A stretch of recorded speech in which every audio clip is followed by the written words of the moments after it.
Welcome to the Wisden Cricket Ashes Daily Podcast on what feels like a pivotal day 2 of the final Test match. I'm Katya, Witney, and I'm joined by Mel Farrell at the Kia Oval about half an hour after play's finished. Mel, what did you think of Australia with the bat today? It was a bizarre day, wasn't it? It was a really weird day. They came out at first session. I just kept looking at the scoreboard and just saying, "Oh, it's not going anywhere." And the contrast from England was amazing. It was incredible that they got to a position so similar to England at the end of the day, going at it completely a different way.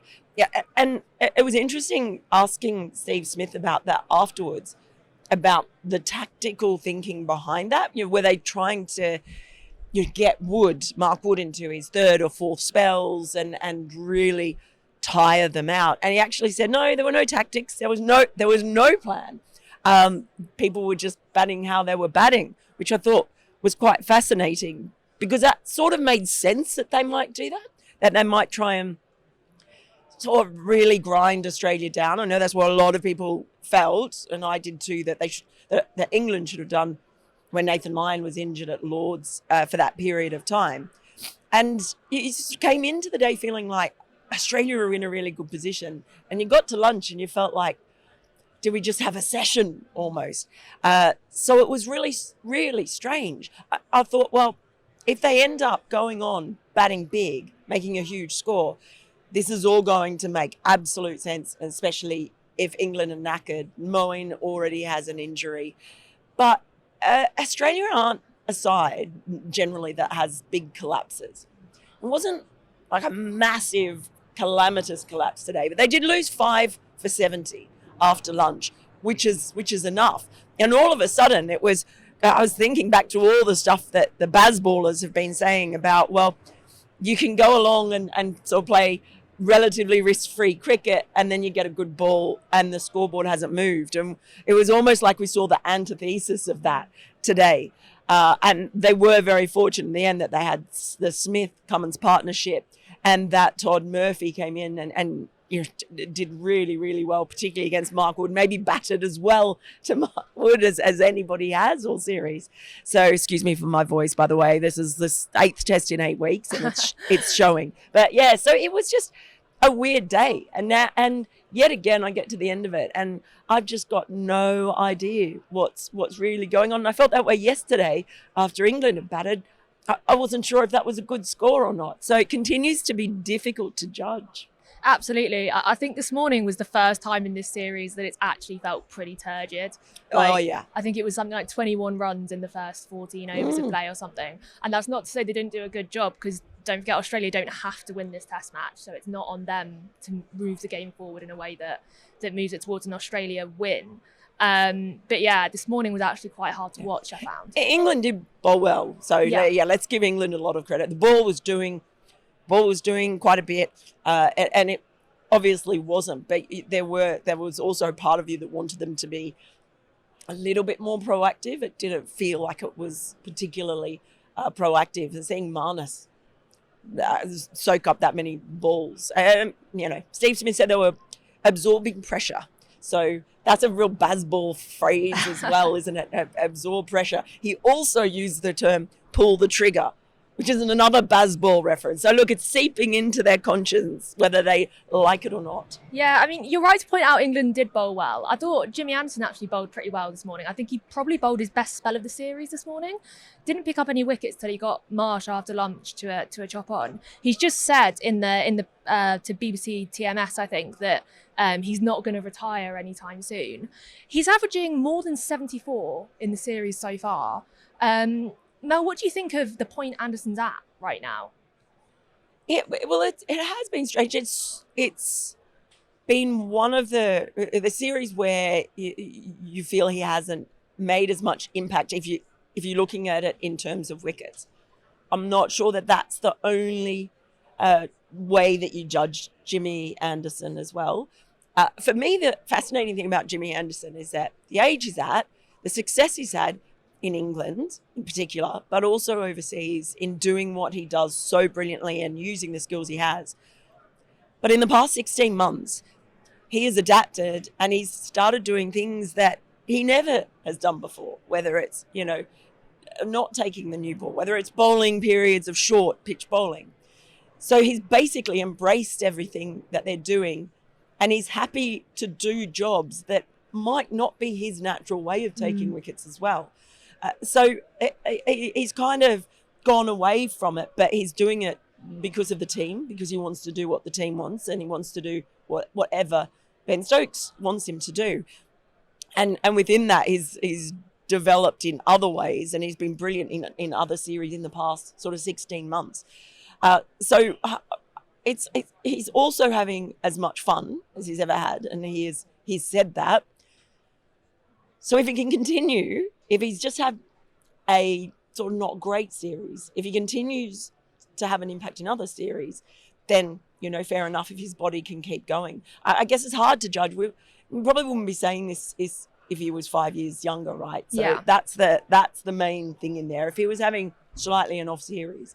But I guess it's not just wickets that you judge Jimmy on. It's a whole range of other things as well. And he's amazing that he's still trying new things. Yeah, I mean, you're right in saying that if he was 5 years younger, it might not matter as much. When you turn 40, you're not allowed a bad series, right? And I also think, for what it's worth, that we won't know it's Jimmy Anderson's last Test match until it's actually happened. I don't think he's one for that Alistair Cook style massive send-off. But I also kind of think that now might be the best time on all sides. I think for years England fans have worried about what it's going to be like when Anderson retires and who's going to get them all those wickets with the new ball and rescue that batting lineup. And there are people now who are performing, with Robinson in this series and the emergence of Josh Tongue and all of those people and Mark Wood and Chris Wokes, who do have those skill set, and the batting lineup is firing a lot more than it was over the last 5 years. Maybe this would be the easiest transition for Jimmy to make, but he'll continue to play Test cricket until he wants to stop playing Test cricket, really. He'll be bowling with a Zimmer frame, basically. We also witnessed some controversy today. What was nearly a brilliant piece of fielding by George Elam, who's a substitute fielder on for Moeen Ali. He's on Surrey's staff here. He sprinted in, picked up the ball, Gary Pratt-esque, throw at the stumps, and on initial look on the third umpire, it looked like Steve Smith was short of his ground, but the third umpire ruled that the wicket hadn't been fully broken by the time that Smith had regained his ground. However, there was some analysis on Sky that then pointed to the fact that the wicket might have been fully broken before Smith had made his ground, and therefore he would have been out.